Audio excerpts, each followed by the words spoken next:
તો વાત પહેલા મુદ્દાની કરીએ. તમે નકલી પનીર, શરબતના ડુપ્લિકેટ પાઉચ, નકલી શેમ્પૂ, નકલી ચીઝ મળી આવતાની વાત સાંભળી હશે. પરંતુ શરીરને સ્વસ્થ રાખવા માટે જે ઘી ખાવામાં આવે છે તે જ નકલી નીકળ્યું. આજે સુરતમાંથી નકલી ઘીનો મોટો જથ્થો ઝડપી પાડવામાં આવ્યો. માંડવી તાલુકાના ખેડપુર વિસ્તારમાંથી પોલીસે શંકાસ્પદ ઘીનો મોટો જથ્થો ઝડપી પાડ્યો.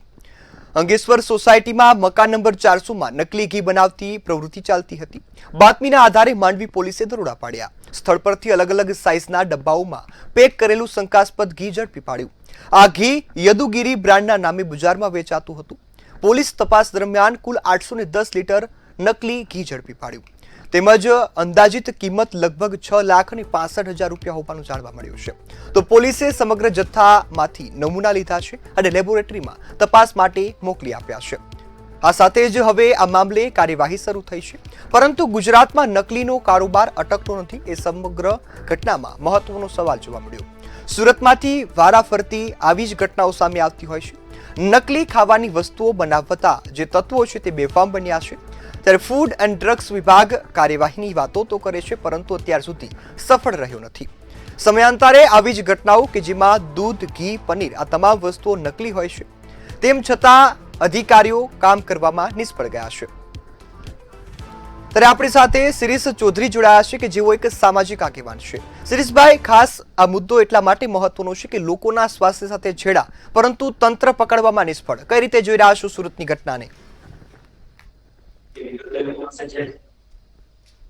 જી શિરીષભાઈ.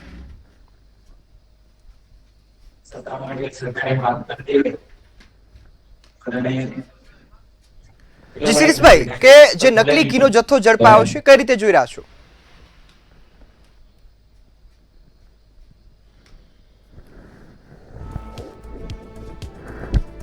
અંગેશ્વર સોસાયટીમાંથી આ જથ્થો છે તે ઝડપી પાડવામાં આવ્યો છે. નકલી ઘી બનાવતાનું ભાંડાફોડ થતા હવે પોલીસે કાર્યવાહીનો આરંભ કર્યો છે.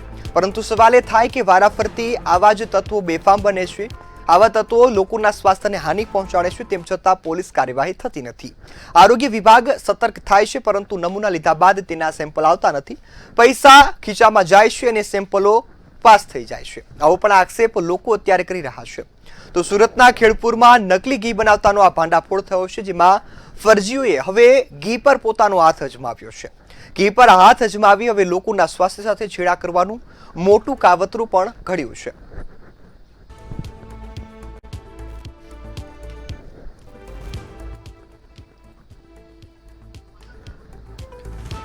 ત્યારે આપણી સાથે શિરીષભાઈ ચૌધરી જોડાયા છે કે જેઓ એક સામાજિક આગેવાન છે. શિરીષભાઈ, જે ઘીનો જથ્થો ઝડપાયો છે, પોલીસે કાર્યવાહી કરી છે, કઈ રીતે જોઈ રહ્યા છો? જી.